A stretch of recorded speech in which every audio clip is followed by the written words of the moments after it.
السماوات وما في الأرض وله الحمد في الآخرة وهو الحكيم الخبير.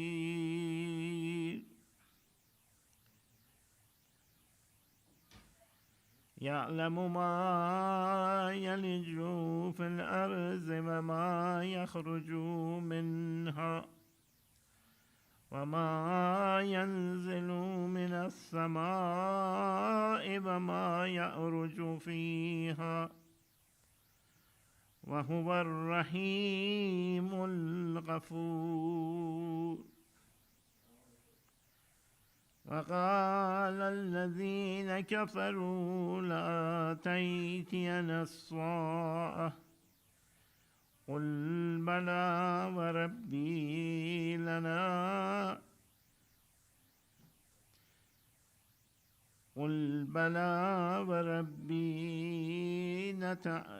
لتأتينكم علم الغيب لا يعزب عنه مثقال ذرة في السماوات ولا في الأرض ولا أصغر من ذلك ولا أكبر إلا في كتاب مبين ليجزي الذين آمنوا وعملوا الصالحات أولئك لهم المغفرة ورزق كريم. والذين سعوا في آياتنا مجزين أولئك لهم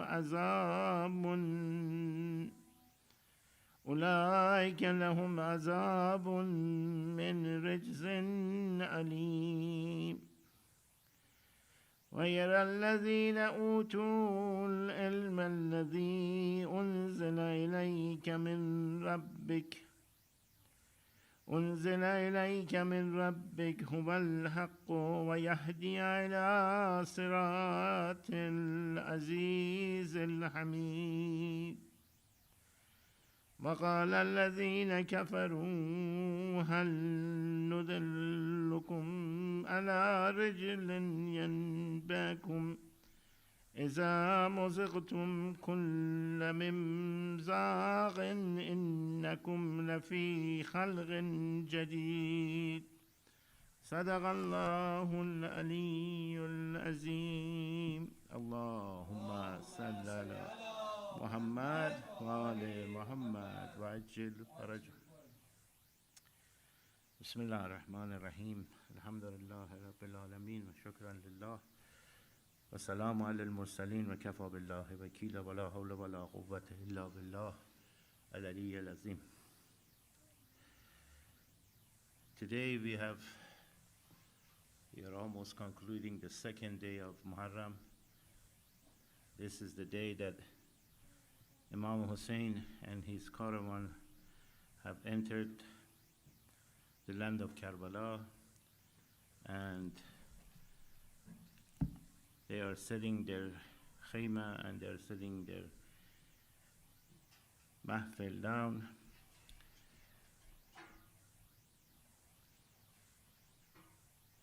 Traditionally,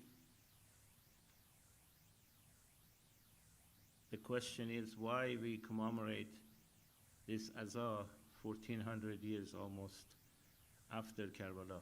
Why we repeat the same rituals, why we repeat the same Noha, and why do we conduct these majalis.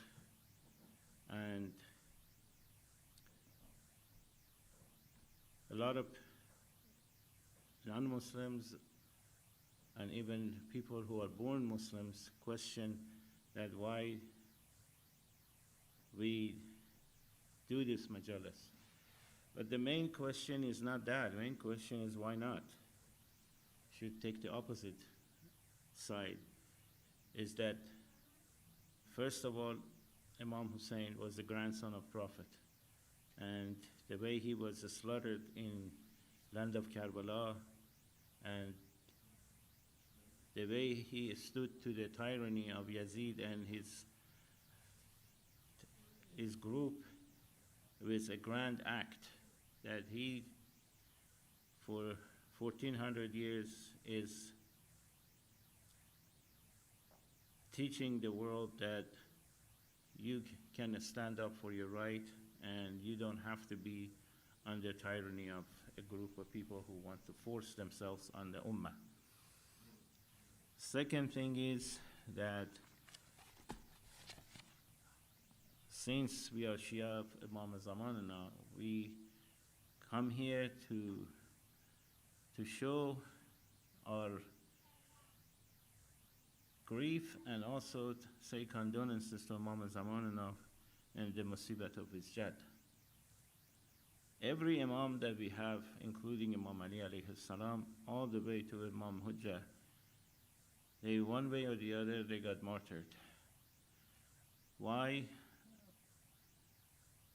What did they do against the government, against the hukumat, that be worthy of being treated like that?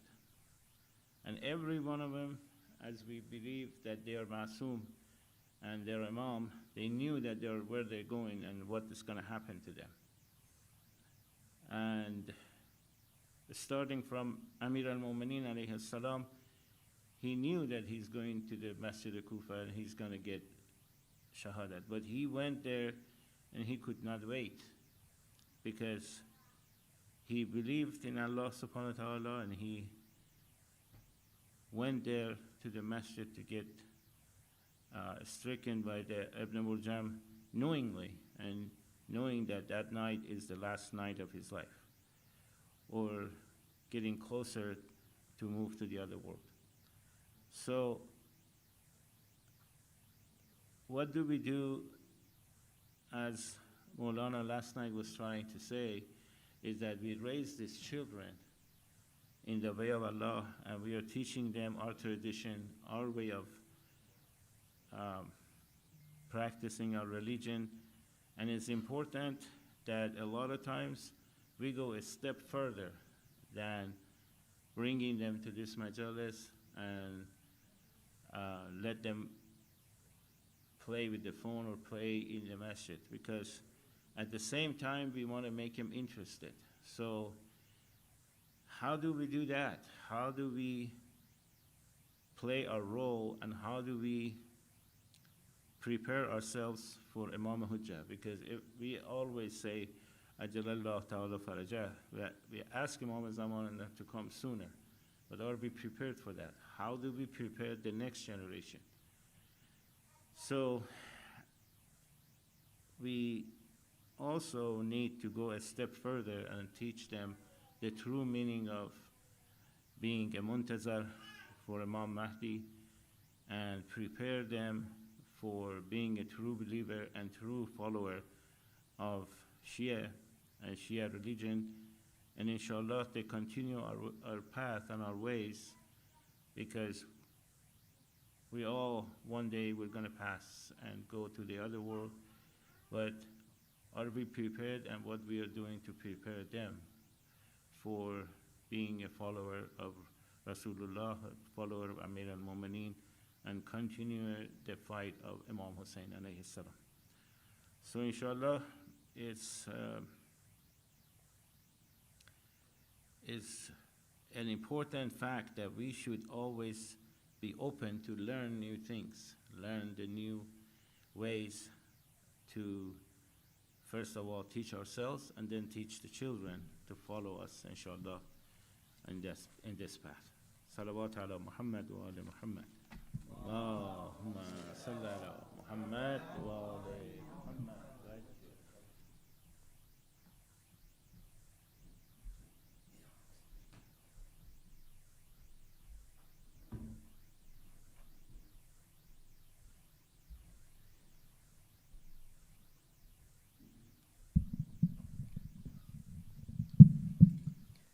بر محمد و آل محمد صلوات. Allahumma salli ala Muhammad wa ali Muhammad wa ajil. For the love of the Holy Prophet and his holy family, please recite the second salawat. Allahumma salli ala Muhammad wa ali Muhammad wa ajil farajahum. For the reappearance of our awaited Savior, please recite the third salawat. Allahumma salli ala Muhammad wa ali Muhammad wa ajil farajahum. The salam and marsiya that I have tonight talks about the arrival of Imam Hussain salam in Karbala. And a few kilometers away from Karbala is a place called Musayyab. And this place has the graves of two young brothers. And the marsiya that I'm going to recite tonight is about these two brothers. Their names are Mohammad and Ibrahim. And these brothers, they are from one tradition, they were kidnapped on the day of Ashura in Karbala. And they were taken as prisoners to Kufa. And their mother was not aware that whether they were even alive. She herself is placed in prison in Kufa. And they are moved from Kufa to Sham. But the children, they stay in the prison in Kufa for 1 year. And so the time the poet talks about is the year 62 Hijrah, when these children, they escape from prison, and as fate would have it, they are captured by the person who's going to kill them. And so we join this story when these children have been taken as captives, and they are being led to their slaughter. So the poet describes this in his poetry. But Muhammad wa ali Muhammad salawat. Allahumma salli ala Muhammad wa ali Muhammad wa ajil faraj. Khafila shaykh salami labe dariya اترا پر مخدر میں نہ ایک پانی کا خطرہ پر مخدر میں نہ ایک پانی کا خطرہ اترا کربلا کا جو کسی شہر میں نقشہ اترا مجرئی بولی زمیں عرش معلا مجرئی بولی زمیں عرش معلا اترا امتحان کی جو ترازو میں خزانے تولا حر وفاداری شبیر میں پورا حر وفاداری شبیر میں پورا اترا سجدہ حق سے نبی نے نہ اٹھایا سر کو پشت اقدس سے نہ جب تک کہ نواسا پشت اقدس سے نہ جب تک کہ نواسا اترا فوج منزل پہ اترتی تو سکینہ کہتی صاحبو دیکھو کدھر ہے میرا بابا صاحبو دیکھو کدھر ہے میرا بابا اترا قافلہ شیخ سلامی لبے دریا صلوات اللہم صلی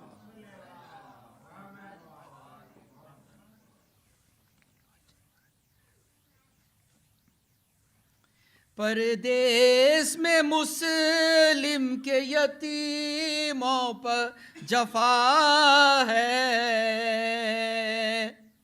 دریا پپے قتل عدو لے کے چلا ہے چھوٹا تو بڑے بھائی کا منہ دیکھ رہا ہے زور اس کو مدد کا نہیں مشغول بکا ہے بے رحم کے قابو میں ہے دونا ذوقے پالے ہر سو نگرا ہے کہ کوئی آ کے بچا ہر سو نگرا ہے کہ کوئی آ کے بچا لے چھوٹے کو بڑا بھائی ہے بڑھ بڑھ کے بچاتا ہر بار ہے مصحف کی طرح بیچ میں آتا رو دیتا ہے کچھ کہنے کا موقع نہیں پاتا بے ساختہ ایک بات زباں پر ہے یہ لاتا سن حال غریبوں کا خدا کے لیے دم لے اب ہم تیرے گھر میں کبھی آئے تو قسم اب ہم تیرے گھر میں کبھی آئے تو قسم لے کچھ گھر میں تیرے چین نہیں پایا ہے ایسا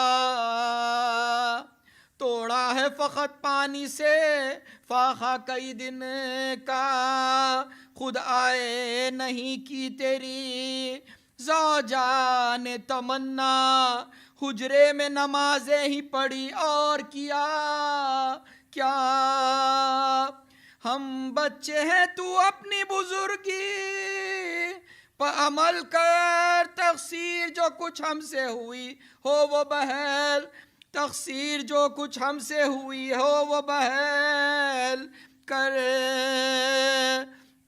یہ جرم ہے بن پوچھے جو آئے ہیں تیرے گھر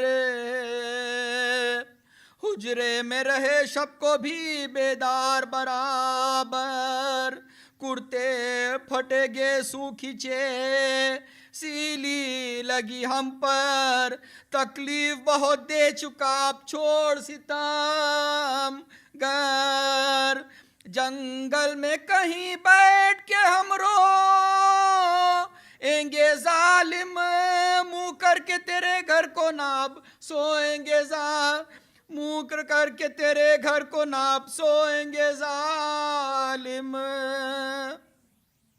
سنتا نہ تھا مظلوموں کی ایک بات ستمگر دیتے تھے ندا زوجہ حارث کو یہ بڑھ کر یہ جانتے تو ہم کبھی آتے نہ تیرے گھر مہمانوں کو اپنے تو بچاتی نہیں ماں مہمانوں کو اپنے تو بچاتی نہیں مادر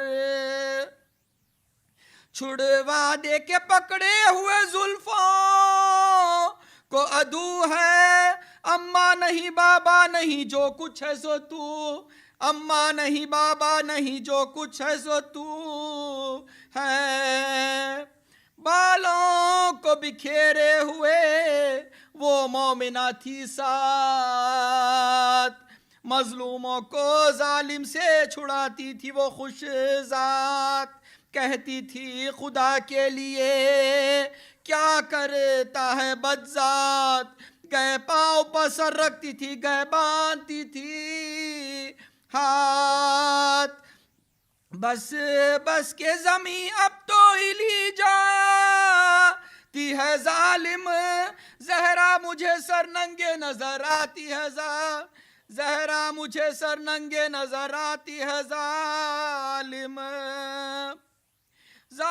نے تحقیق کیا زوجہ کو اس آن یا فاطمہ کہہ کر ہوئی زہرا پہ وہ قربان دریا پہ دولایا انہیں پکڑے گریباں دیتے غلام حبشی کو وہاں اریا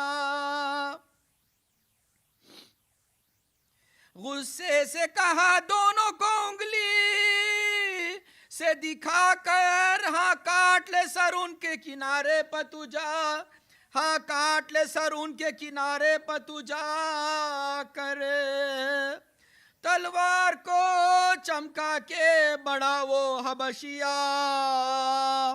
یہ تیغ تلے سر کو جھکا کر ہوئے ہمراہ لکھا ہے کہ تھا وہ حبشی مرد حق آگا، رستے میں خطاب اس سے کیا دونوں نے ناگا،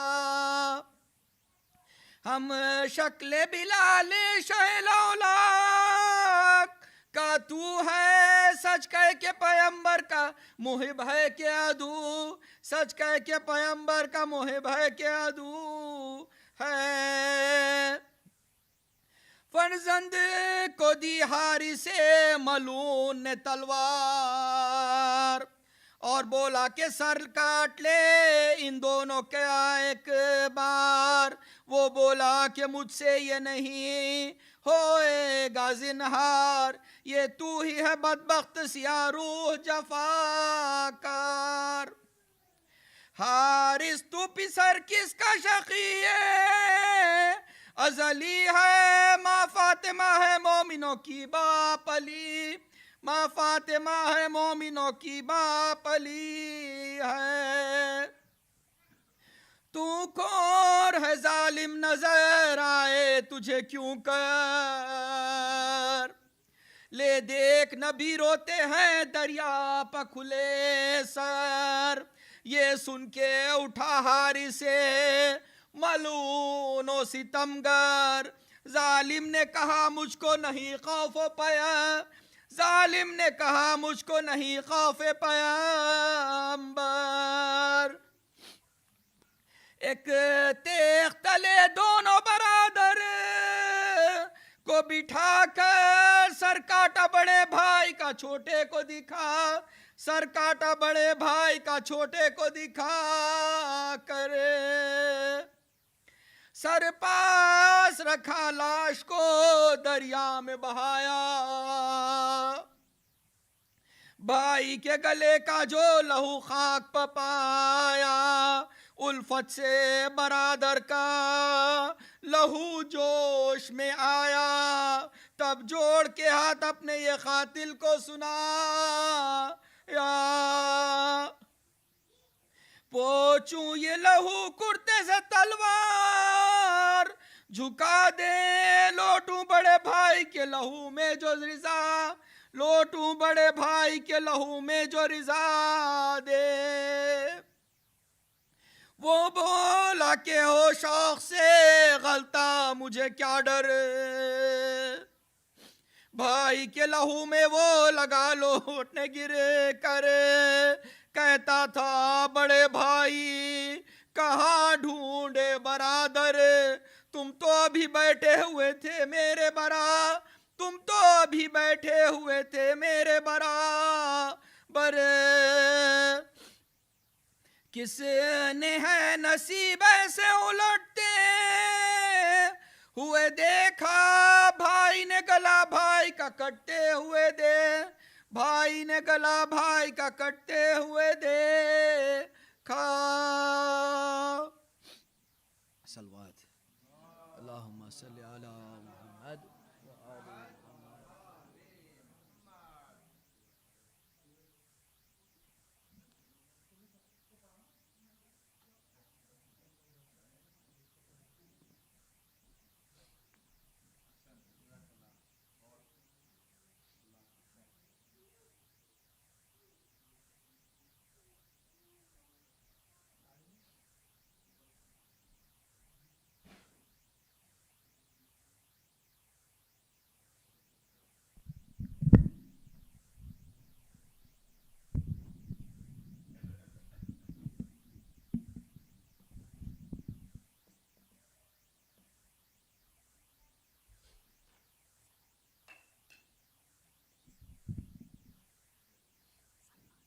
اللهم صل على محمد وعلى محمد.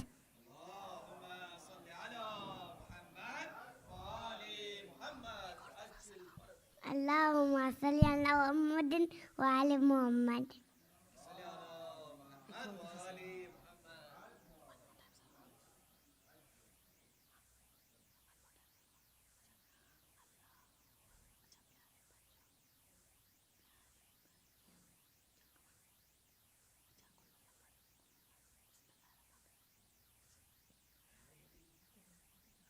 Narendri! Narendri!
for the Shuhada of Islam.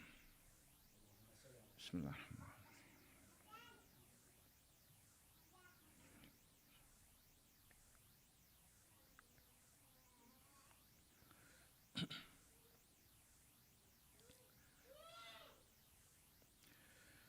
حسبنا الله ونعم الوكيل نعم المولى ونعم النصير أعوذ بالله من الشيطان اللعين الرجيم بسم الله الرحمن الرحيم الحمد لله رب العالمين والصلاة والسلام على أشرف الأنبياء والمرسلين سيدنا ومولانا أبي القاسم محمد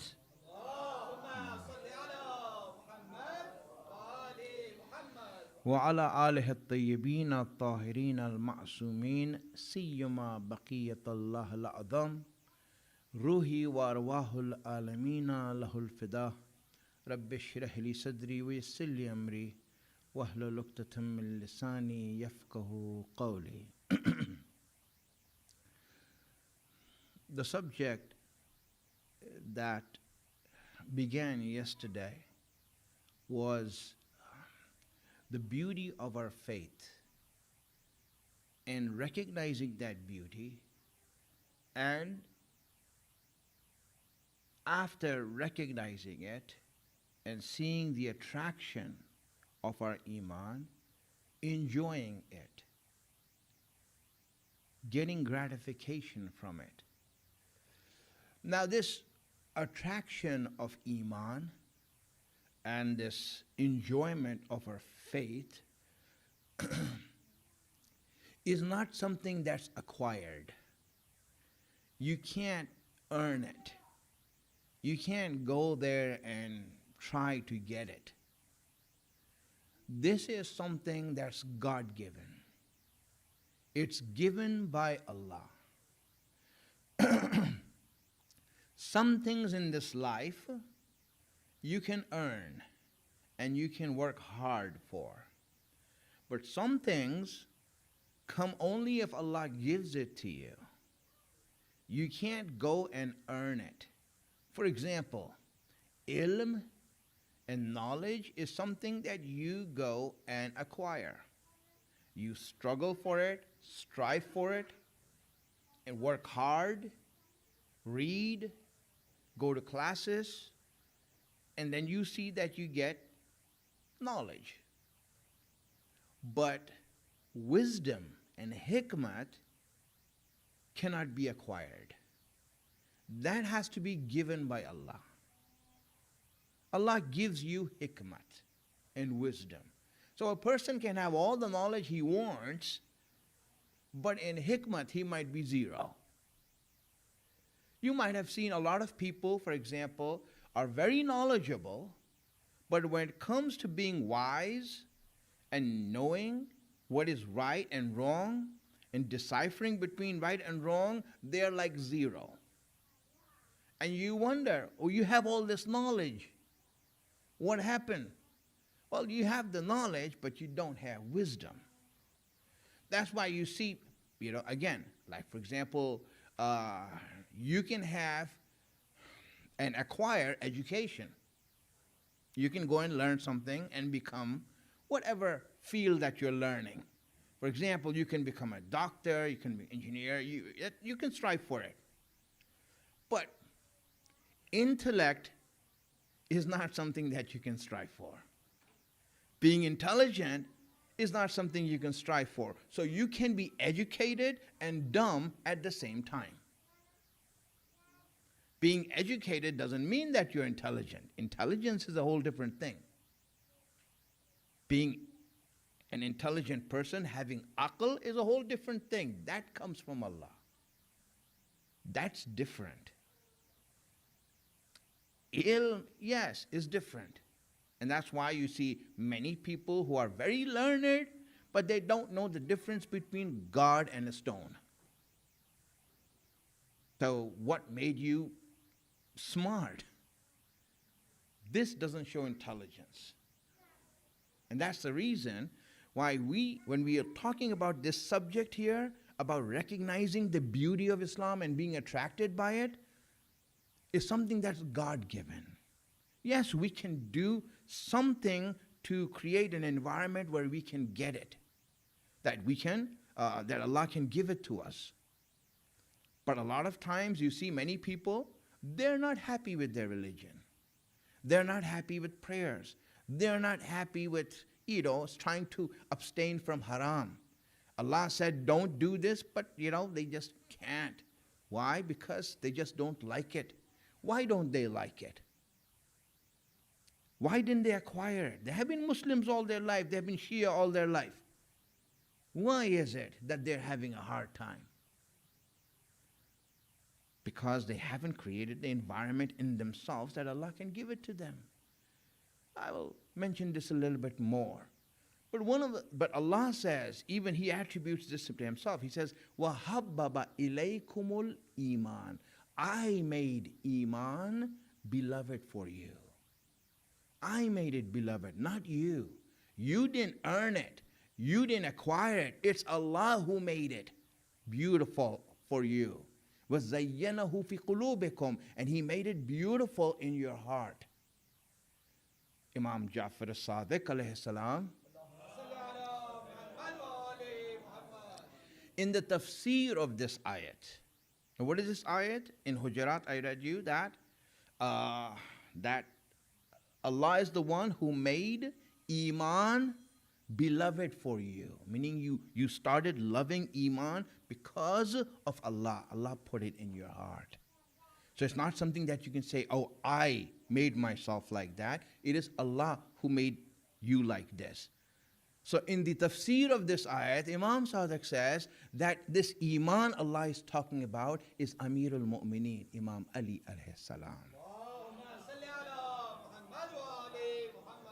Which is right. He is kulli mu'min and he is Amir al-Mu'mineen. So obviously, whenever Iman is spoken of, Allah is speaking of Ali at the beginning and Ahl al-Bayt in all. So now when we look at ourselves, we see that, am I in love with Imam Ali?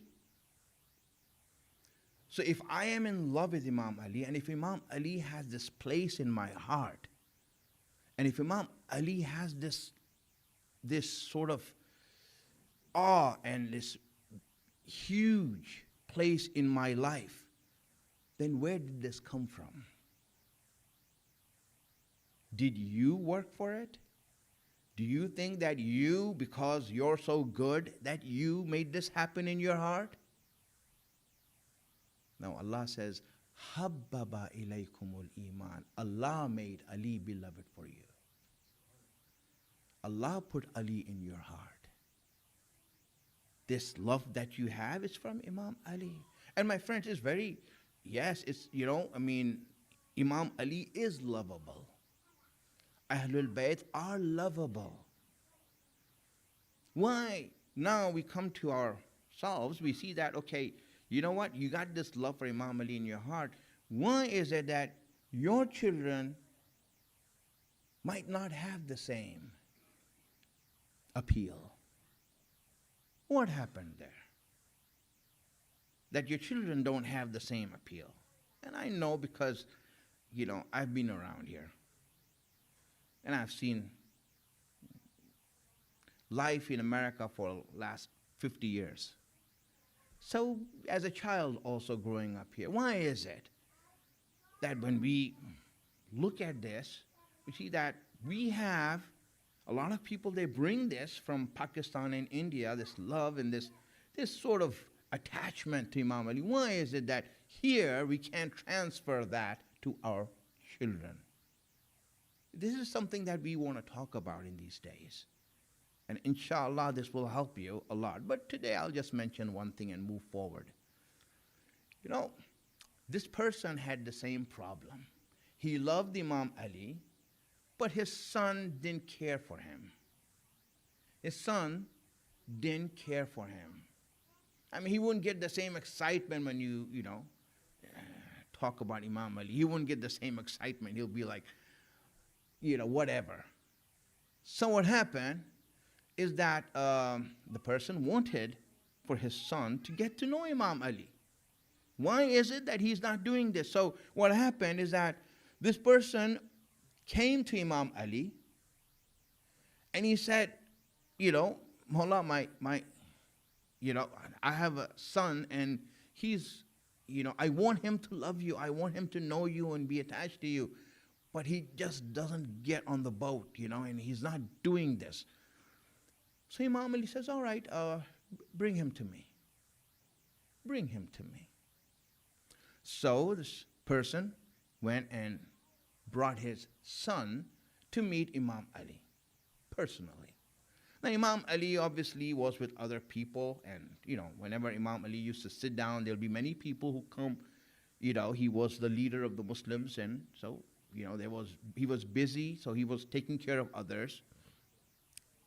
And this person was sitting with his son far away in the back, like very back of the crowd, And Imam Ali saw the person, and next to him was his son, just sitting in the gathering.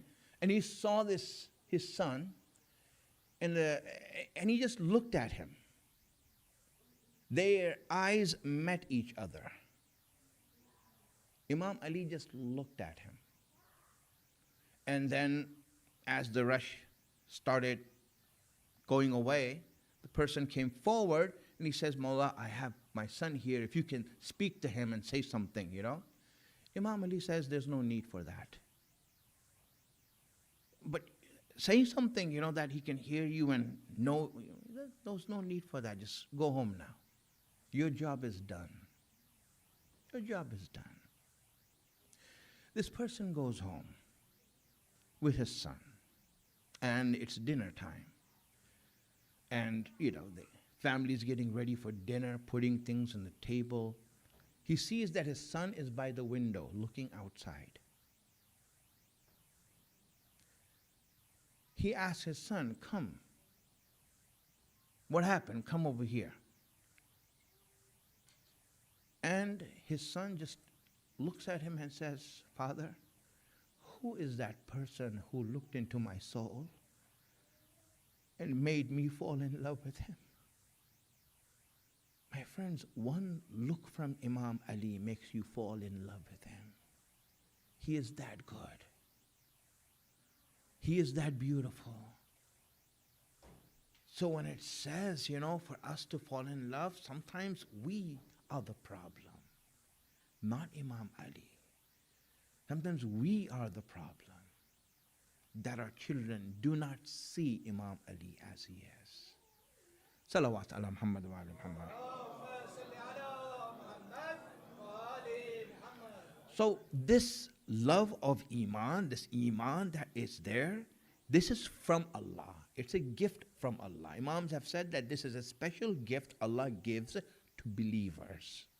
He gives it to believers. So what is our job? Well, our job is to create an environment inside of us, those prerequisites that are necessary, like cleansing our heart, making sure we stay away from wrong, that the light of Ahlul Bayt can come into our hearts. That's what our job is. And this is where we go forward, because a lot of times people cannot see beauty even if it's in front of them. Let's say in this dunya, right? I don't know, the Grand Canyon. The Grand Canyon is, it's attractive, it's beautiful. You go there like, wow, It does happen. You're like wowed by something like that. So when you are wowed by something like this, but sometimes you see people, because of the problems that they're going through, I don't know, they might have lost their job, or they lost money in their business, or they had argument with their wife, or whatever happened in their life, they look at the Grand Canyon and they don't notice it. Oh, it's beautiful, man, it's right in front of you. Don't you see it? Yeah, whatever. What's your problem? What are you going through? You see, even something that's beautiful in front of you, you can't see it because you are not ready. You are not prepared. You can't see it. So this is the reason why it's so important that even if Imam Ali is in front of you, even if Ahlul Bayt are in front of you, we have to be ready, prepared inside of ourselves to notice the beauty that lies before us.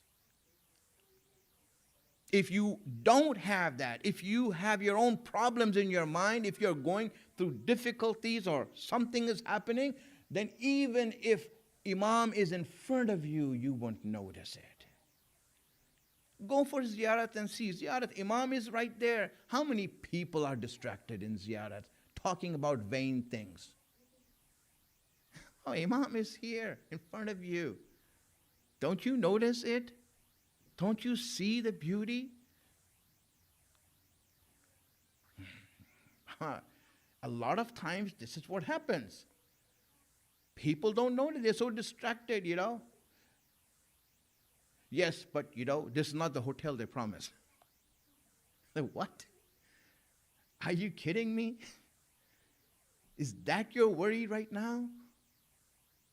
Is that what's preoccupying your mind right now? It does happen. This whole caravan wasn't up in arms, with their leaders because they didn't give them the hotel, that they promised from Pakistan, right? So they told the Maulana that, go and, tell the people, something, so that they can look at things differently. So the poor Maulana goes up there on the minbar to face the wrath of the people. And, and he's giving the normal words that you give, that listen, you should see Imam Hussein, how he came to Karbala and how he came with his family and all these things to Karbala and all these things. And one of the guy, he gets up from the audience and he says, yes, Maulana, but he didn't buy a $2,000 package to come to Karbala.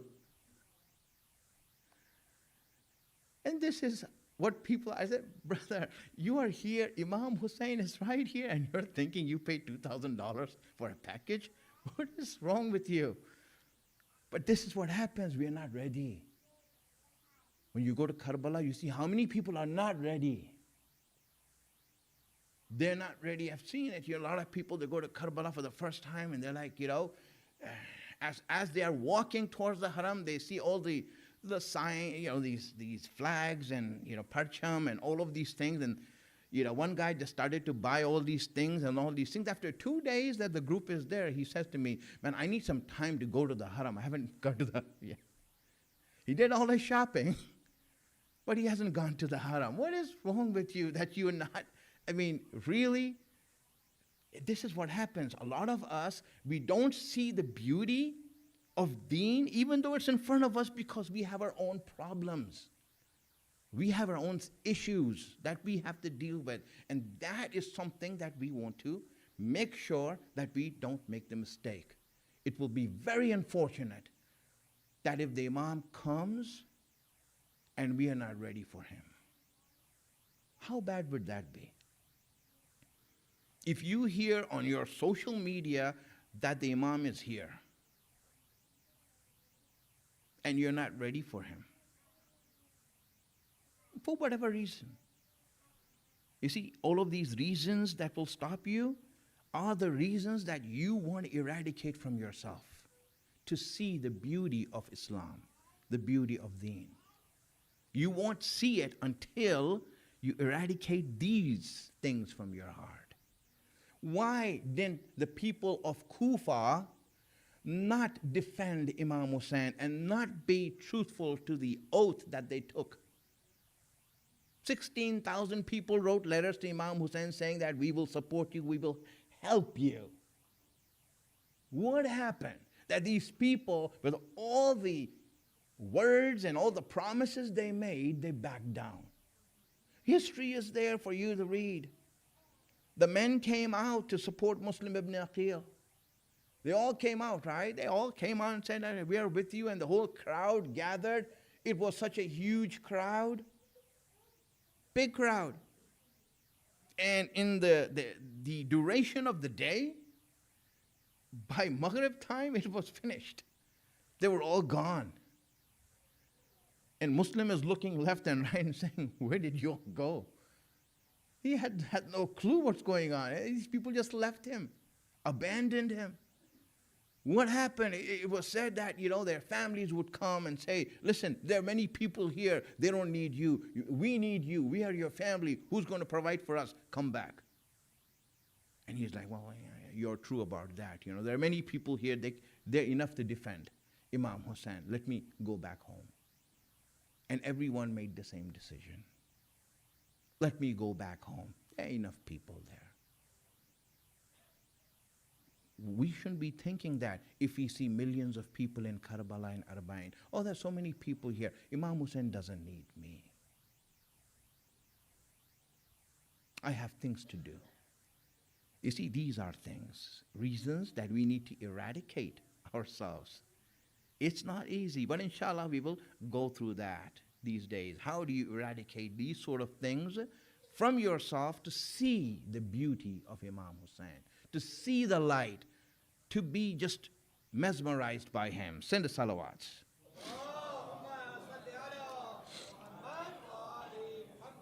Now, obviously, my friends, just an introduction I will give, make it clear that this discussion we are having is not some sort of a superfluous discussion, like, we have necessary things to discuss in Islam, and we brought this for artistic discussion, so, we have it's something that on the side. It's not like the main entree. This is like the appetizer or even the dessert, right? No, my friends, this discussion is not about it being something that's extra.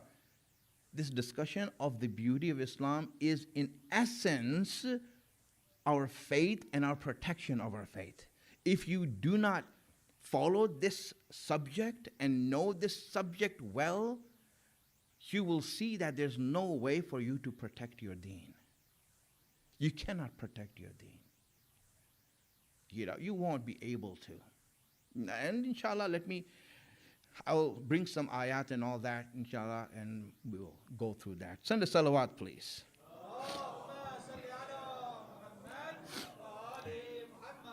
And also, I'm not asking you to send salawat so I can get some time, all right? A lot of times you might think that, oh, Maulana needs some time, so he's sending salawat. It's not that, my friends. I'm asking you to send salawat because, in order to understand the teachings of Ahlul Bayt, you need to have nur in your heart. And that nur is coming from salawats.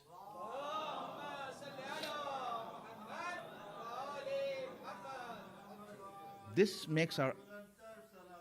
MashaAllah. And while we're at it, we can say Nare Haidri also.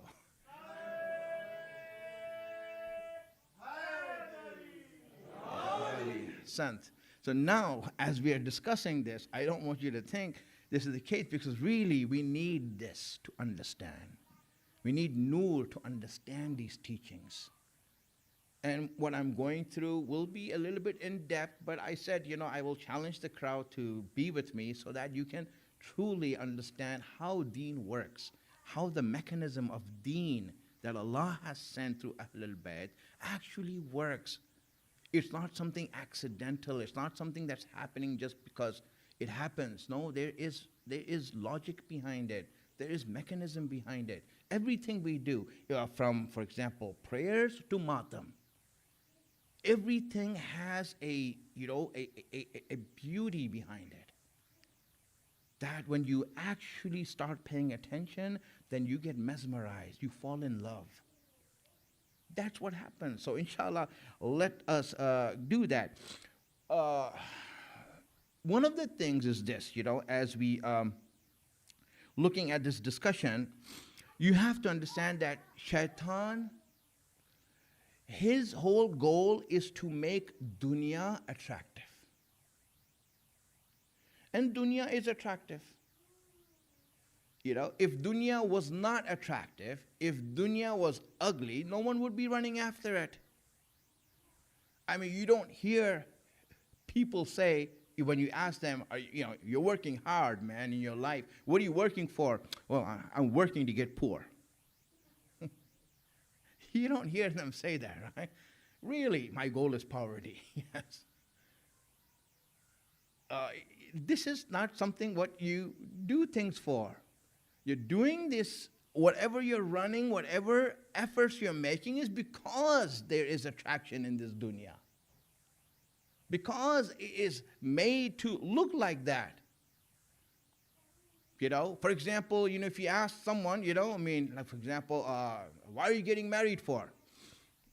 I heard that after you get married, you get miserable. So I want to be miserable in life. Does anyone get married for that? No, people get married to find happiness, not misery. So my friends, everyone is attracted to dunya because in their eyes it looks good. Your youngsters are attracted to dunya and the people of this dunya because they see them as happy and they want that happiness. No one runs after things to be unhappy. No one runs after things because it's ugly. Everyone runs after things because it's beautiful, or at least it seems beautiful in our eyes. That's why we run after things. And now if you don't believe or if you do not understand the beauty of your deen, if you don't understand the beauty of iman and faith, what will happen to you? I'm going to go through certain things that will happen to you. Anything in life, if you do something that you don't like for example, you went through something that you didn't like. So obviously you want to be compensated for it. No one compensates for things that you like. Like for example, you don't go to a restaurant and say, I love the food, I want my money back. Like, why are you asking for your money back? You enjoyed it, right? Yes, I enjoyed it, but I want my money back. Wow. The fun and enjoyment is the reward and the payment. But if you didn't enjoy it, yes, the food wasn't good, it was undercooked, it was bad, so I want my money back. You see, you want to be compensated when you don't enjoy something. That's what happens. You want to be compensated. I didn't enjoy it. I was supposed to enjoy it and I didn't. So now Allah sent you a dish. And in that dish, you didn't enjoy it. You didn't have fun.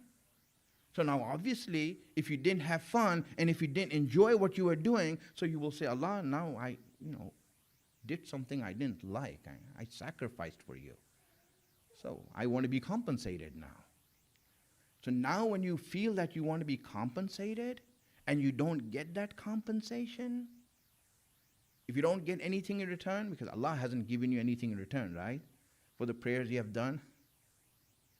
He didn't. There's no reward for your prayer. You just kept on praying and there's no reward for it. So if you didn't enjoy your prayer, if you didn't enjoy your Ramadan, if you didn't enjoy your Muharram, if you didn't enjoy all of these things that Allah has given to you, now, because you didn't enjoy it, naturally you want something in return for it. You are now wanting compensation for the sacrifices that you made. And now when you have that feeling in you, it leads to entitlement. I am entitled before Allah. Allah needs to reward me for what I have done. Yes. And this entitlement, this feeling of entitlement before Allah is the root cause of ujub, of this self-righteous pride, that I am better than others. I did this for Allah. He needs to give it back now. This is what it comes. And you end up with ujub, and that's it. You're on your way out. And you're finished. You destroy your relationship with Allah and Ahlul Bayt. You might have seen, for example, if I'm here giving this majlis for Imam Hussain, then my niyyat should not be for money. At the end, I'm going to get an envelope.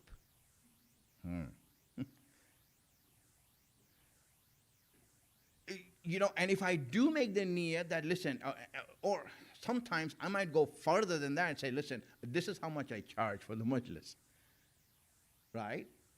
We can go further also with that. But you know what will happen with that? What will happen with that is what Allah says in the Quran, that you are putting a cheap price for something that's worth so much.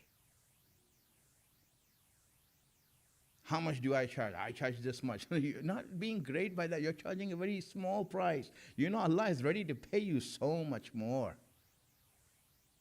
So much more He's ready to pay you, but you charge so little of a price. It means that this wasn't worth that much for you.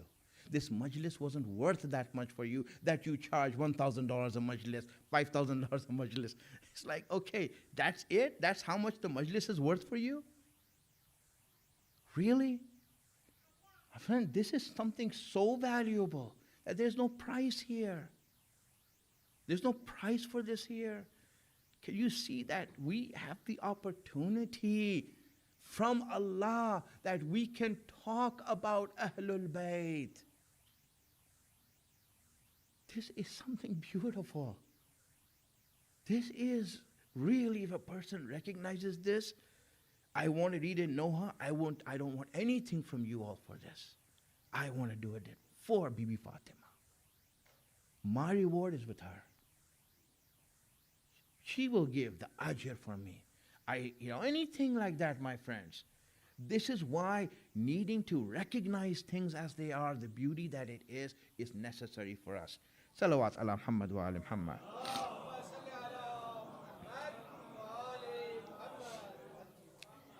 Now, the second thing that happens, first thing is ujub. I just explained how that happens, right? And you end up having this ujub, this disease that is incurable in your heart. Okay. The second thing that happens to us is known as hasad, envy. When we don't enjoy deen, when deen is not beautiful, then you will see that religious people are angry at people who don't practice. And this is out of hasad, Look at them, these people doing haram and eating haram and going out without hijab, and all of these things happen. All right, take it easy, man. What happened? What happened to you? Why are you angry? Look at them. Look at these people, and I know these people are doing it, but what's your problem with it? What is your problem with it? Why are you angry for? Because you know why? Because they think that those people have something beautiful that we don't. If you thought you had something, then you wouldn't be looking at other people. You wouldn't have the time to look at other people. Have you ever heard anyone regret, I wish I was poor? Look at these poor people. I wish I was like them. No one is envious of poor people. Yeah, no one is envious of sick people. This person has 5 cancers. I wish I had that too. No one is envious of that. Why would you be envious? You'll be envious of healthy people. People who have something positive. That's when you get envious. Envy is a result of you seeing yourself not having something, and you see others as having something. So you need to look at yourself that you don't recognize the beauty that you have. The beauty that you have. A person came to Imam Sadiq alayhi salam. Then he was a Shia, a lover of Ahlul Bayt. He was a Shia. He came to him and said, Maula, I'm poor. I need to pay my bills. So Imam, obviously, he's the Imam, rectified him and says, well, you need to pay your bills, but don't say you're poor. Don't say you're poor. He said, but I am poor. I can't even pay my bills. I'm poor. I don't have anything. I said, don't say that. Mom, I don't understand what you're saying. You're like going above me. Please explain. He said, tell me, do you love us? Ahl al-Bayt. He said, do you love us? He said, yes, I do love you all. Of course I love you. It's in your heart. Tell me, if anyone in the world offers you the wealth of the world to exchange it for the love that you have for us, would you accept that deal? Someone comes to you and says, listen, give up Imam Ali, give up Imam Hussain, give up Ahl al-Bayt, and I'll give you $50 million. Would you do that? Good. Someone answered. No. That's right. He said that. No, I wouldn't do that. Then Imam said, listen, you have something that is worth more than anything in this world. You have something more than anything in this world. That's why it is said that a Shia of Ali, someone who loves Ali, it is impossible for him to have hasad against anyone. In hadith we have that the love of Imam Ali is such that you cannot have hasad towards others. Why? Because that is such a great treasure that you have. You have no time for others to even look at them. You know, who are you? Bill Gates. Yeah, all right, to the side, you know. And if you want anything from me, get in line. Take a ticket, get in line. Well, we don't have time for these people. Really, they have nothing. What I have and what we have is a treasure. So this hasad shouldn't be there. If you see that you have hasad against non-practicing Muslims, you know, someone who doesn't wear hijab, or someone who doesn't pray, or someone who's doing haram business, or whatever the case is, why are you upset at that? You saw someone, I don't know, playing TikTok, and you're like up in arms. I need to expose his evil to the world. Communist, you know. So what happens is that you're like looking at that, and you're like, why are you upset? Why are you up in arms? Friends, when you see others who have all of these things, dunya, then you're like, man, are you happy with this? I feel sad for you that you're happy with this.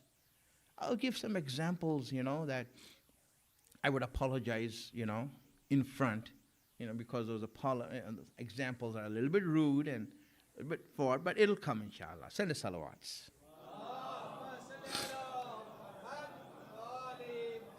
But not to go away from what I'm saying right now, let me bring a hadith from Imam Ali alayhi salam. Send the salawats.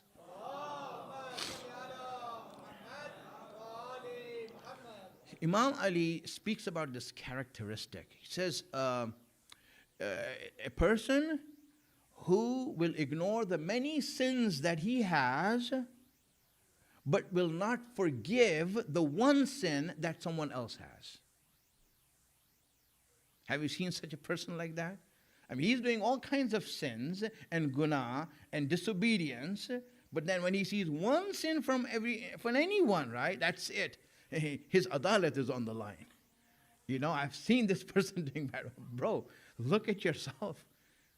But that one sin you see someone else do, I mean, that's it. You are holding that person, you know, and unforgivable. Imam Ali speaks of this as something wrong. This is wrong. And you know, someone that Allah does not forgive, a person that Allah does not forgive, we have in hadith, is a person who says about others, anyone else, that Allah will not forgive him. Have you heard this before? Allah will not forgive him. Whenever you make a statement like that, you challenge Allah. You challenge Allah. And when you challenge Allah, Allah is like, oh, really? I am not going to forgive him. You know what? Now I am going to forgive him. And I will make it such that I'm going to forgive him, and I will make it such that I don't forgive you for thinking that I cannot forgive. Who are you to tell me what to do? I am Allah. You know, you don't like someone, that's your problem. You're not happy with someone, that's your problem, not mine. But don't tell me what to do. You tell me not to forgive him? No, I will not. So I'm talking about people here. You know, I'm not talking about Taghut and Zalimeen. Right? So leave that, you know, that's where, you know, Lanat is deserved, and we need to send Lanat on those who are Taghut and Zalimeen. That is rightful as Allah Himself wants us to do it. But not normal people who do normal mistakes. Not like that, my friends. Salawat ala Muhammad wa ala Muhammad.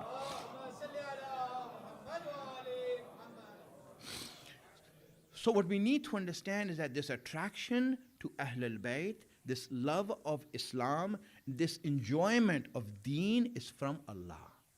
It's not something that we acquire. It's something that Allah gives us. He's the one who gives this to us. Whatever enjoyment we have, when we need to see, Allah is giving it, we are not enjoying. So when we are not enjoying, then obviously we will have a problem. I'll give an example so that youngsters can also understand this better, right? Send a loud salawats.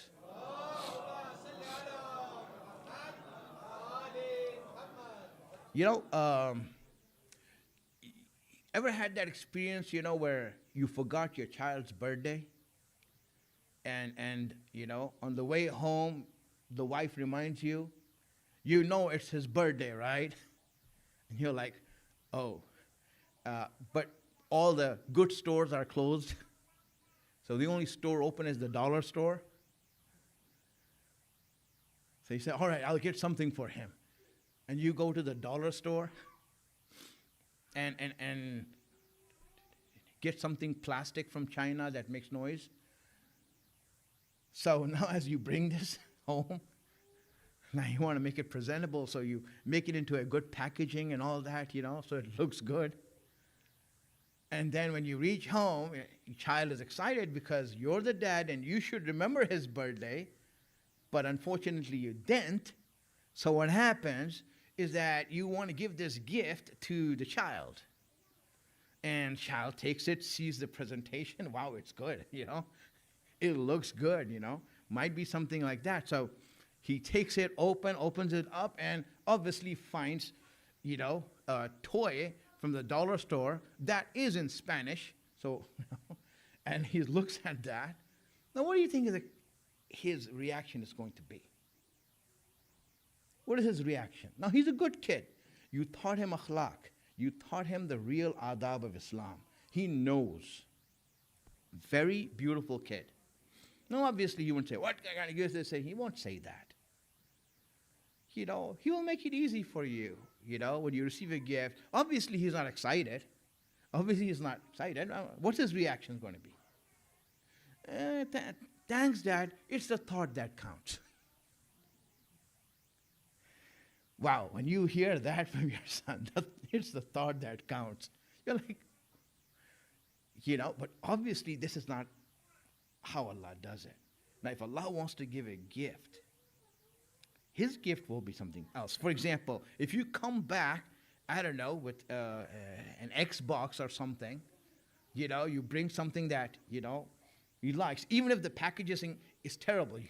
You packaged it in today's newspaper, you know, even though we never use newspapers anymore, but still, something, you know. You took it and packaged it, and you brought it there, and he opens it up. Bad packaging, bad presentation, doesn't matter. As soon as he sees the Xbox, he's like jumping up and down. You're the best dad ever. You're the best dad ever, right? That's the excitement that you want to see in the child. So my friends, when Allah is giving you the gifts that He has given you, He dished out deen, He dished out Islam, He dished out Ahlul Bayt, He gave this to you. So what is your reaction? Allah, it's the thought that counts. You're like, what? The thought that counts. Why aren't you enjoying it? Why aren't you really attracted towards it? It should show in your face, in your life. It should show that, wow, I'm having fun. It is amazing. My friends, this is where it needs to come to. It should be like this. Otherwise, if we are like sad and going on like that, and our children see us sad and always like frowning and upset, you're like, man, I don't want that what you had. That's why the children are looking for something else. The kids are looking for something else because they see that every time there's frowning, there's upset, there's anger, and there's nothing to be happy about. Why aren't you happy about deen? That's what Allah wants to see from you. He says, Habbaba ilaykumul iman. I made iman beloved for you.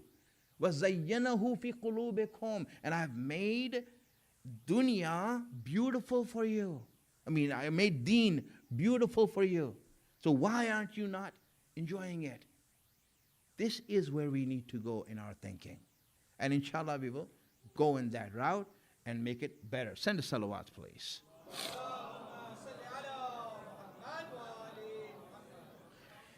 Ya Allah, Allahumma salli ala Muhammad. How can we make ourselves such that we can see the beauty of deen?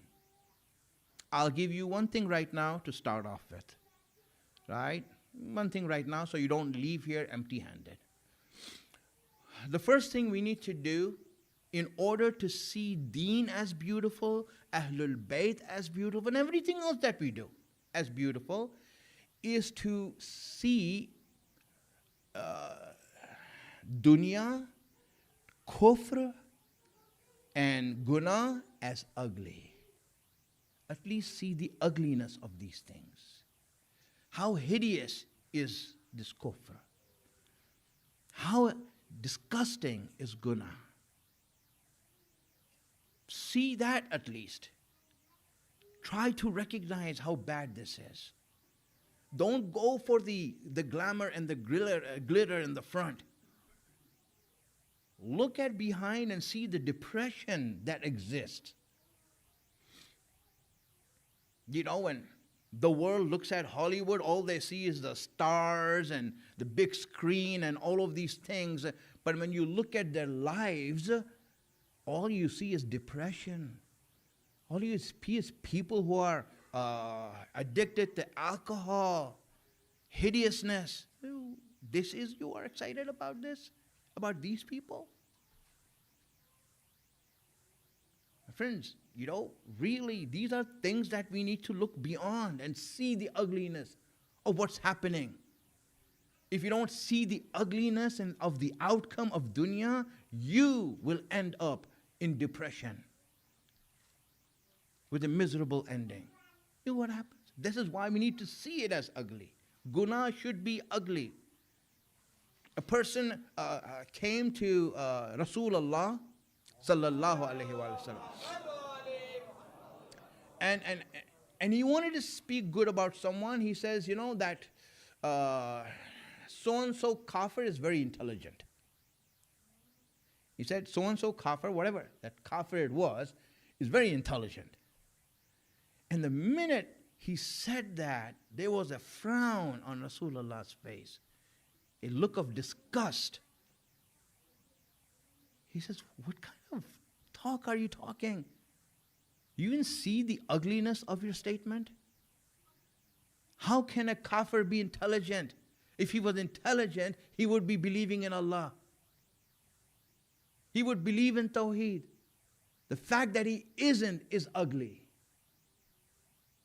That's Rasulullah's reaction right away. His first just scolded him, put him down, like that. My friends, that's how ugly it is. But Shaitan has made it beautiful. All we see is the laughter and everyone going on vacations, like it's an advertisement for Expedia or something, That's all we see. And yes, Shaitan will show you that. He will show you that. And that's where you end up. You see, really, my friends, when we say that Ahlul Bayt are masoom, what does that mean? In simple terms, I'll give an example. And I, again, apologize for the example, but, this is, we need to learn these things well. learn these things well. You see, when he gives an example of that, what do you mean by that? Well, here's what it, why Ahlul Bayt are this. And an easy example. A scholar in the house, gave this example to a student, student asked, because you know that Ismat and Masoom, when we say Ahlul Bayt are Masoom, it's not sinless. That's a bad translation. It's not sinless. Many people are sinless. Many people haven't done sin. Bibi Zainab has never done a sin. Hazrat Abbas is sinless. But Masoom is different. Masoom is different, right? So one of the characteristics of Masoom is that a Masoom doesn't even think about sinning. It doesn't even cross his mind.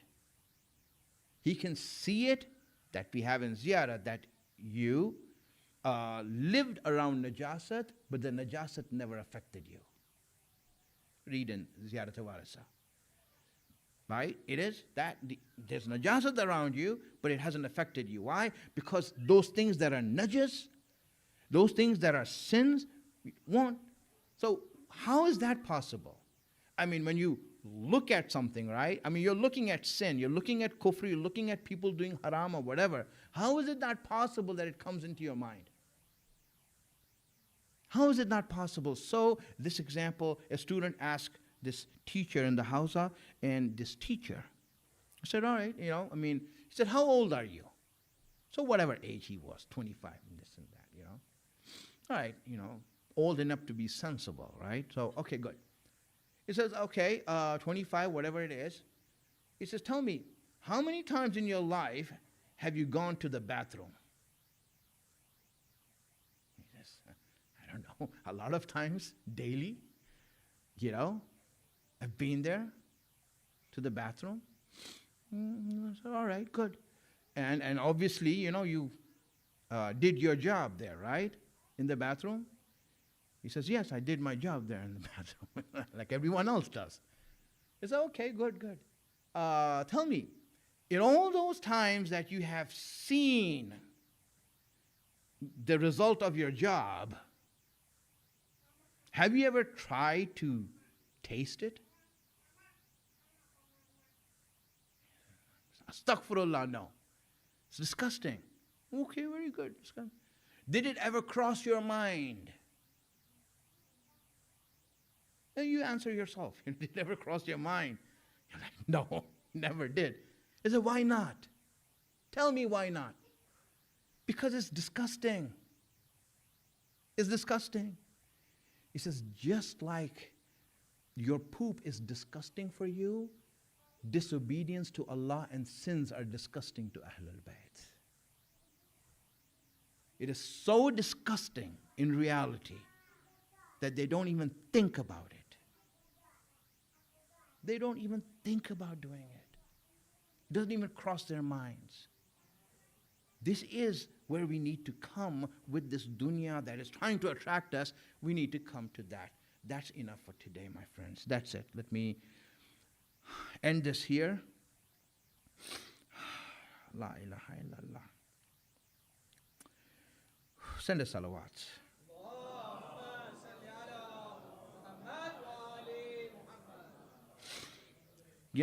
Shaitan makes dunya beautiful.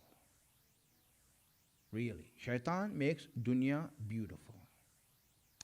And Hussein makes religion beautiful. Look at it. Imam Hussein is the greatest beautifier of religion. The most sweetest aspect of deen is this. There was a brother, was a very good brother, praise and everything that's like that, right? But he had an issue with matam. He had an issue with matam. And I was like, why do you have an issue with matam? I mean, a good brother and everything, right? Shia brother and all these things. Why do you have an issue with matam? It was like striking, and times and all these things. And this is something that you see a lot of times that happens in people, right? They might be good people, something they get caught and they don't see. And why don't you see the beauty of this? Why don't you see that beauty, that light that Allah has put in it. Wow, subhanallah. Yeah, and it so happened that this person, I met him, some years ago, and he says, these people, they go overboard with this masa'ib. They exaggerate. And I'm like, okay, what are you talking about? So, I heard this scholar, and nowadays you have these new scholars, when they speak about, masa'ib and this type of things, they want to look for something authentic or something like that, so they fail to realize certain things, And inshallah, I will explain the importance of masa'ib and the importance of this subject and the light that it has. Where does this light come from? Inshallah, we'll discuss this later. But I'm just saying this, an example. Then he gave the example that, I said, like what? He said, I heard a scholar say that, they exaggerate. A lot of these scholars, they exaggerate when they read masa'ib. For example, the story of the rope in the hands of Zainab. It only happened once. And they just exaggerated all the time. I said, so really, look what you're saying right now. Look at what you're saying. The fact that Bibi Zainab stood in front of Ubaidullah ibn Ziyad Mal'un, just that she stood in front of him is killing us.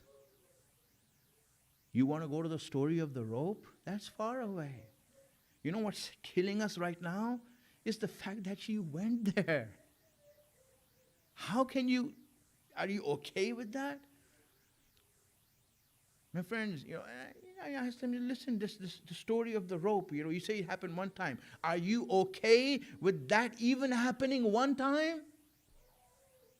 Isn't that going to kill you? Well, sometimes we don't need Ashura to kill ourselves. The 2nd of Muharram is enough to kill ourselves. Imam is coming to Karbala. This itself is killing us right now. This itself should be like enough for us to say that I don't want to see anything else. The disrespect Imam Hussein had, the humiliation he went through. No, let me give you an example so you understand what 2nd of Muharram is and the wurood of Imam Hussein in Karbala. What does it mean? You know what it means? It's like, for example, someone invites me to come to their house for dinner. They invited me. And they said, bring your family also. So I go there with my family. My wife is there, children, everyone's ready to show respect. We came here at your invitation. We come to the house. I knock on the door. And children are looking up to me because I was invited. They just came along because of my respect. The wives came along because of my respect. I knock on the door. Someone opens the door, and they look at me and says, what are you doing here? I says, you invited us to come. You invited us to come. And they said, no, we did invite you to come. And they shut the door on my face. You know how we will feel? Children are watching me. Dad, I thought we were invited here. They slammed the door on us. They shut the door on us. My friend, Imam Hussein being in Karbala is just like that. It's just like that. They slammed the door of Imam Hussein. They reached Karbala. Now you see Ali Akbar looking at Imam Hussein, Qasim looking at Imam Hussein and saying, we were invited here, weren't we? We were invited here, weren't we? What has happened? Why aren't they letting us in? Friends, this is enough for us to die. This is it. La ilaha illallah. Let me say something about Bibi Zainab today. Let me speak about Bibi Zainab today. When Imam Hussein, first thing after he sat and he heard that this place is called Karbala. When he heard that, he started crying right away. He broke down and he started crying. And, now what is this crying for? You think this crying was for Abbas? Was he crying for Hazrat Abbas? No, I don't think so. Was he crying for Ali Akbar? No, he wasn't crying for Ali Akbar or anyone. How about the children?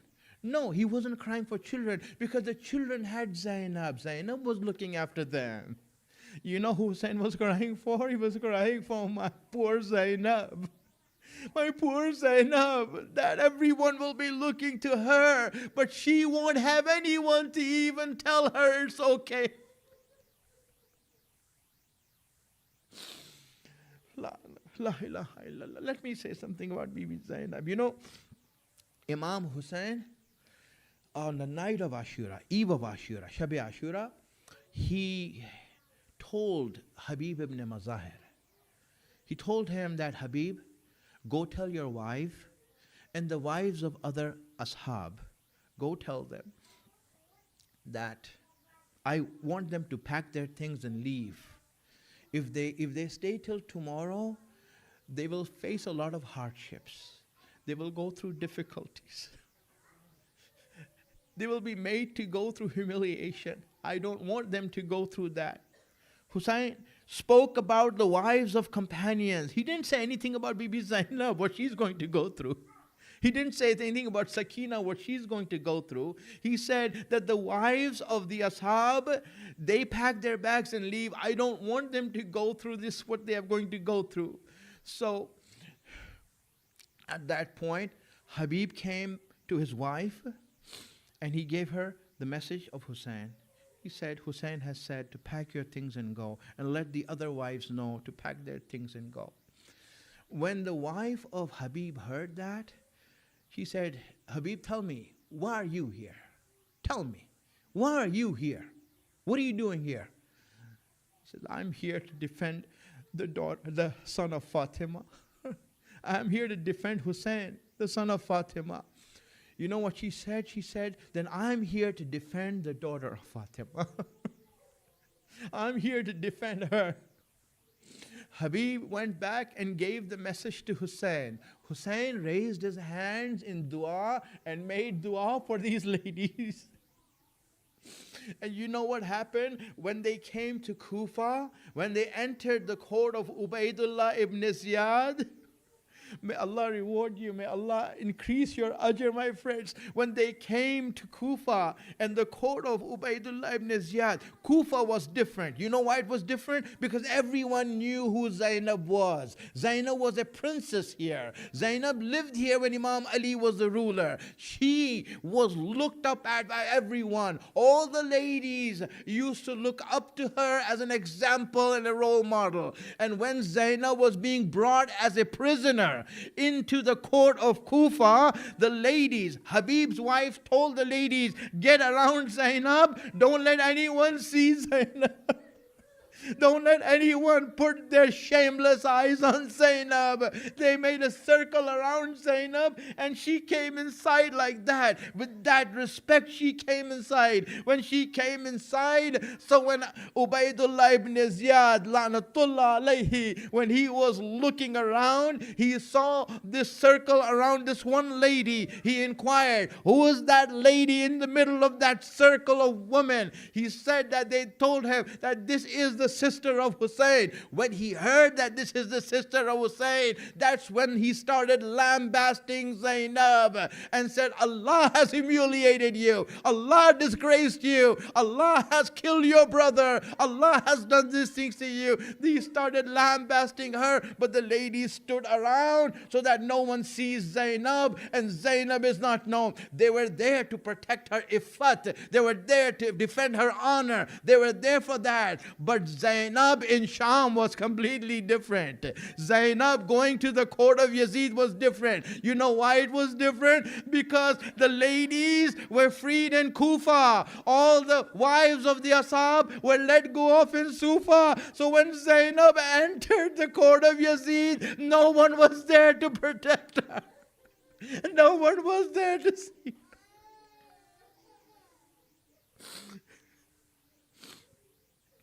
La'natullah ala qawm az-zalimin. سيعلم الذين ظلموا أي منقلب ينقلبون. يا محمود بحق محمد. يا الله بحق علي. يا فاطر السماوات بحق فاطمة. يا محسن بحق حسن. يا قديم الإحسان بحق حسين. Give us the tawfiq to be on the right path. Give us the wisdom to understand your guidance. Hasten the reappearance of our Imam. Make us his helper when he comes. وآخر الدعوانا أن الحمد لله رب العالمين. ماتم حسین.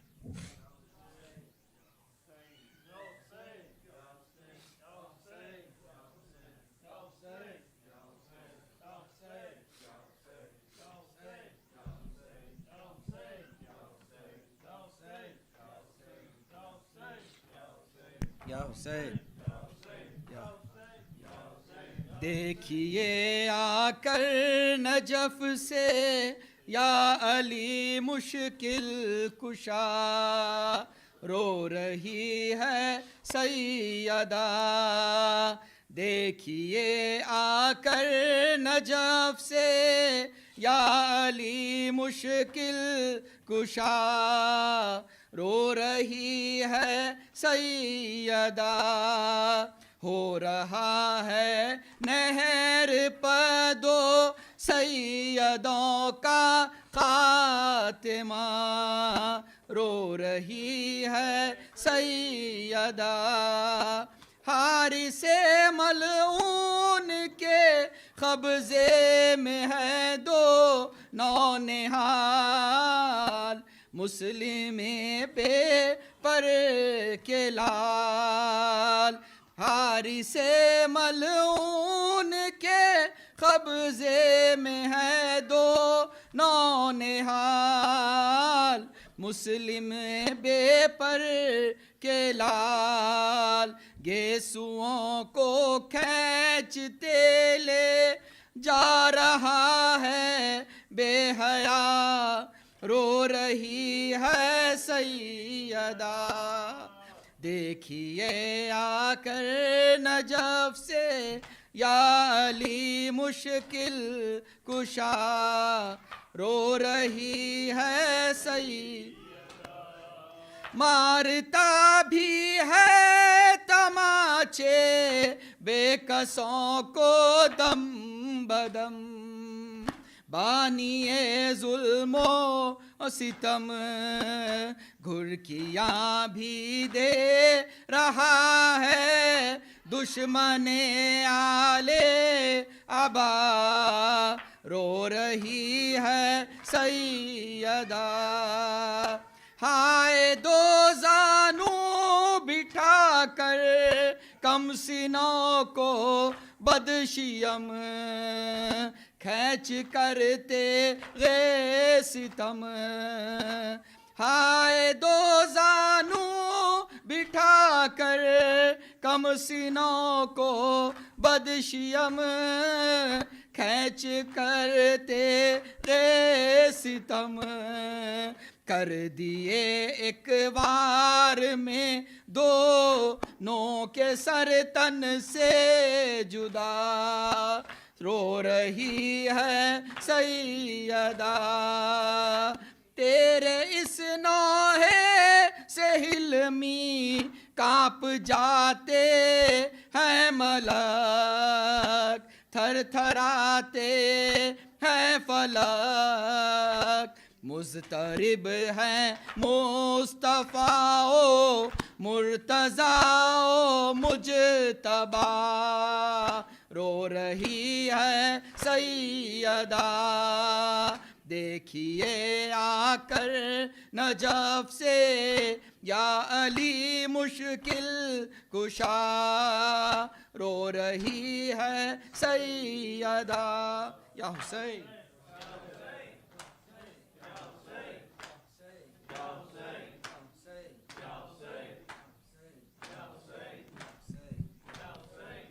خوشنودی اموات گذشتگان همه ما اجماعاً صلوات بلند ختم کنید.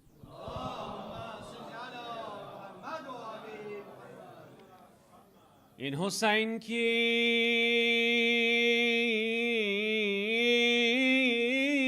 که عالم همه دیوانه اوست؟ این چه شمیست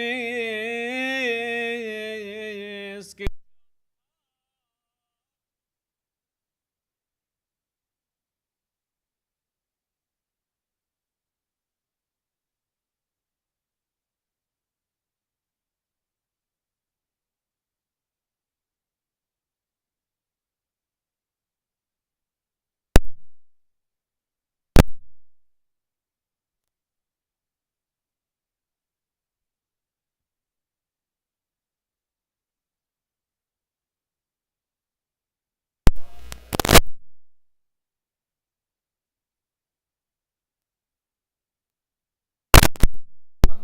یا مولا یا صار الله اشفع لنا عند الله یا مولا یا صار الله اشفع لنا عند الله یا مولا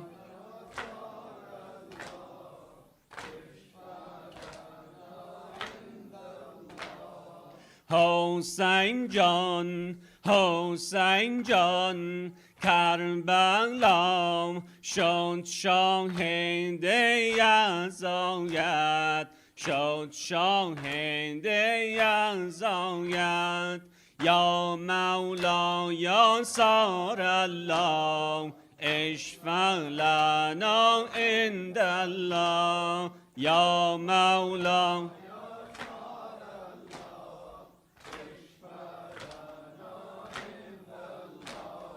عالم هم عزادار عالم هم عزادار هر جا شده سیم پوش یا مولا یا صار الله اشفع لنا یا مولا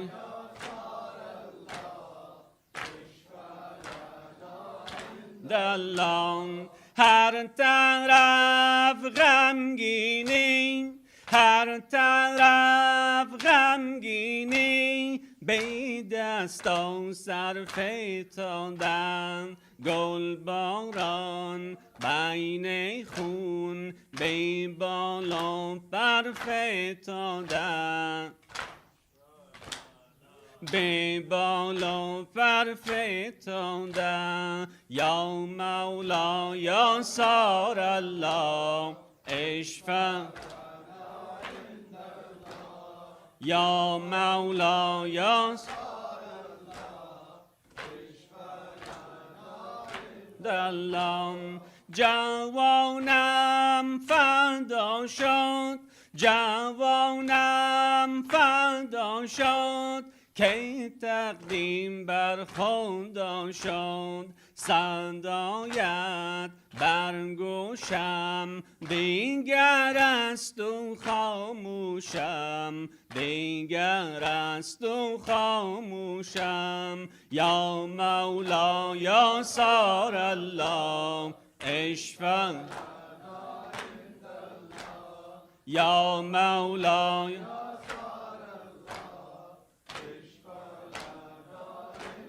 لام کربلا ماتم کن کربلا ماتم کن زینب رفت از دنیا یا مولا یا صار الله اشفع لنا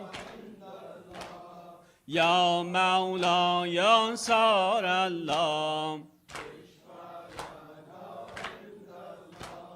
کربلا ما ماتم کن زینب رفت از دنیا بیا کن غمگینی بر روی آن 6 ماه بر روی آن 6 ماه یا مولا یا صار الله اشفع لنا عند الله یا مولا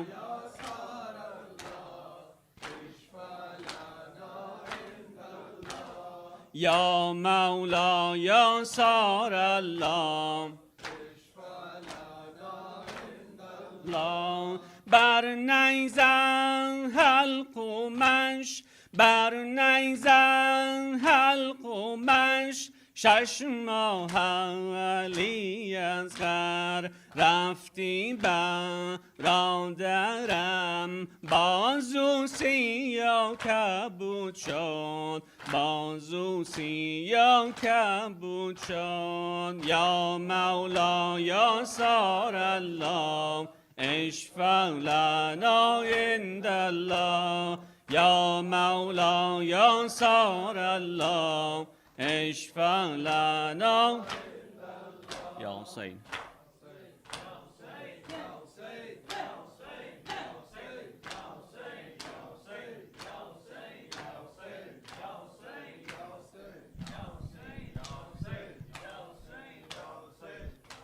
اچھی نہیں یہ بات نہ رویا کرو بی بی اچھی نہیں یہ بات نہ رویا کرو بی بی اچھی نہیں یہ بات نہ رویا کرو بی بی اچھی نہیں یہ بات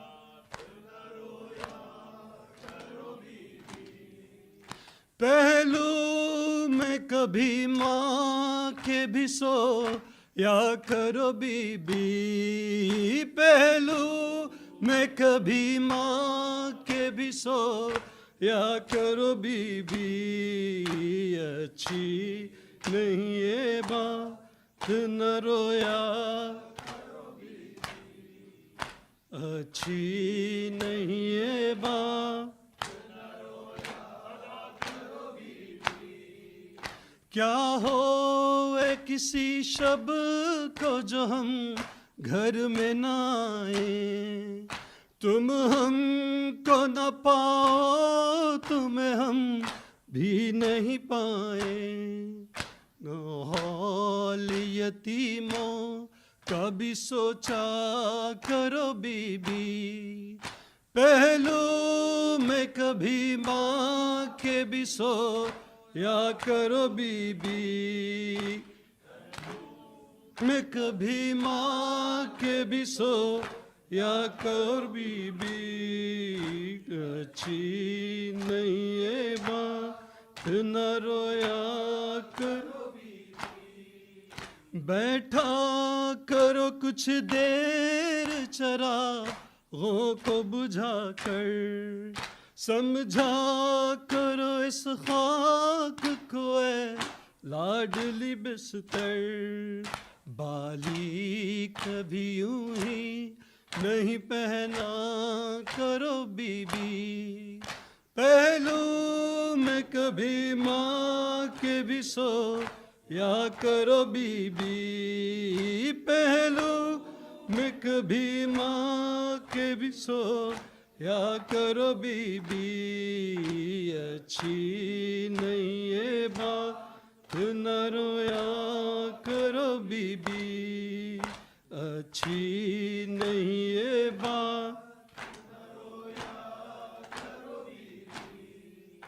عادت ذرا تنہائی میں رہنے کی بھی ڈالو تصویر تصور میں اسیری کی بنا لو آزاد پرندوں کو نہ دیکھا کرو بی بی پہلو میں کبھی ماں کے بھی سو یا کرو بی بی اچھی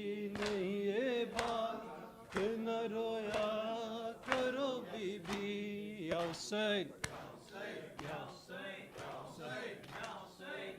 وہ عابد بیمار تھا، وہ عابد بیمار، چلنے سے جو لاچار تھا، چلنے سے جو لاچار تھا، اور شام کا بازار تھا، اور شام کا بازار تھا، اور مصطفیٰ کی بیٹیاں مولا حق یا حسن یا حسین، مولا حق یا حسن یا حسین، یا حسین یا حسین، شبیر کی وہ لاڈلی، شبیر کی وہ لاڈلی، سینے پہ جو شاہ کے پلی، سینے پہ جو شاہ کے پلی، جس کی ابارن میں جلی، جس کی ابارن میں جلی، منہ پر تماچوں کے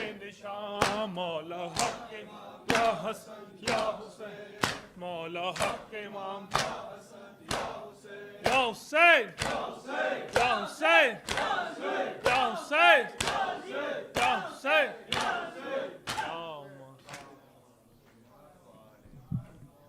السلام علیکم یا ابا عبداللہ، السلام علیکم ابن رسول اللہ، السلام علیکم ابن امیر المؤمنین وابن سید الوسیین، السلام علیکم ابن فاطمة الزہرا سیدۃ نساء العالمین، السلام علیکم سائر الشہداء کربلا، خصوصاً سیدی و مولایا ابا الفضل العباس یا ابن امیر المؤمنین، السلام علیکم ورحمۃ اللہ وبرکاتہ، السلام علیکم یا غریب الغرباء، السلام علیکم یا معین الضعفاء والفقراء، السلام علیکم سلطان یا ابا الحسن یا علی ابن موسیٰ یا الرضا، السلام علیکم ورحمۃ اللہ وبرکاتہ، السلام علیکم یا صاحب العصر والزمان، السلام علیکم یا شریک القرآن، السلام علیکم یا امام الانس والجان، عجل اللہ تعالی فرجک وسعل اللہ تعالی مخرجک وظہورک، السلام علیکم وعلی آبائک الطیبین الطاہرین، السلام علیکم ورحمۃ اللہ وبرکاتہ، اللہم صلی علی